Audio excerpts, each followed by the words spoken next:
if it's a free democratic society, there are many different movements within the society. There are obviously, in every society, there are people who are against this society. They may be simple criminals, ideologically in disagreement with the state policy, conscientious enemies, simply psychotic personalities who are against anything. Right? All these movements will be directed in one direction, right? This is the time to catch that movement and to continue it until the movement forces the whole society into collapse, into crisis. We don't stop an enemy. We let him go. We help him to go in the direction we want them to go. Okay?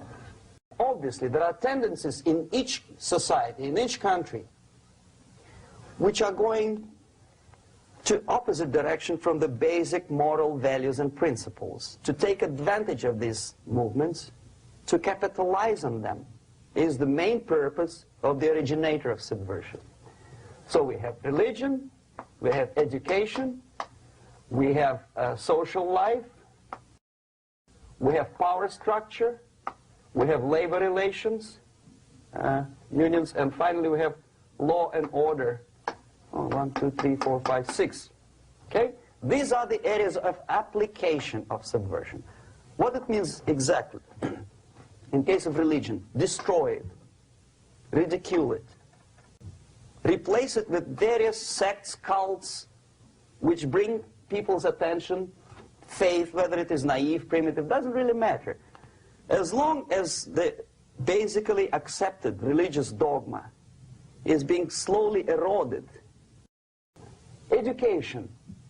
Distract them from learning something which is constructive, pragmatic. Teach them history of urban warfare, natural food, home economy, your sexuality, anything, as long as it takes you away. Okay? Social life. Replace traditionally established institutions and organizations with fake organizations. Take away the initiative from people. Take away the responsibility. Power structure.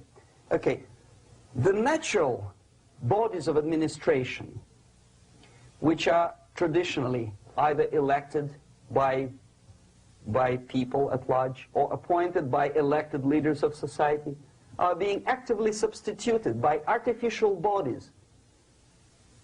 The bodies of people, groups of people, whom nobody elected.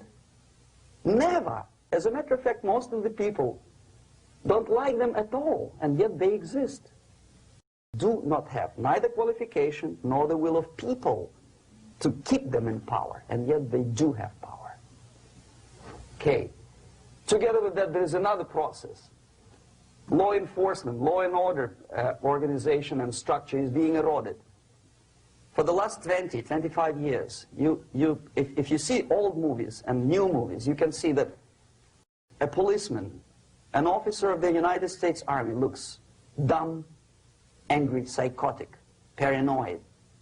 A criminal looks nice, and he's unproductive only because society oppresses him. A policeman is a pig, rude policeman. He abuses his power. No? A generalization like that.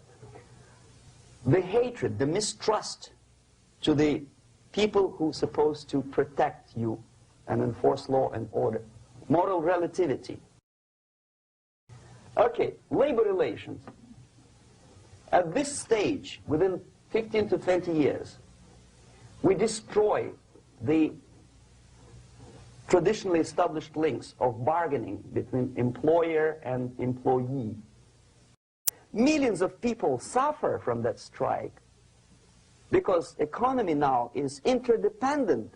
It's intertwined like one body. What is the motivation for strike? Improving of workers' condition? No, obviously it's not. Then what is it? Ideology. To prove to these capitalists. And the obedient horde of workers, like sheep, follow these people. And they cannot disobey. Why? Because if they do, you know what happens to them. Pickets. Whenever trade union strikes, we have influx of propaganda, mass media, ideological dissemination. The workers' right, and we repeat it like parrots. Yes, workers' right. To reverse this process, do not elect them to the seats of power, whether it is municipality level, state level, or federal level. It has to be beaten in the heads of American voters that a person like that in the seats of power is an enemy. Do not be afraid of this word. It is an enemy. Strike with the power of spirit and moral superiority. If you don't have that power, it's high time to develop it. And that's the only answer. That's it.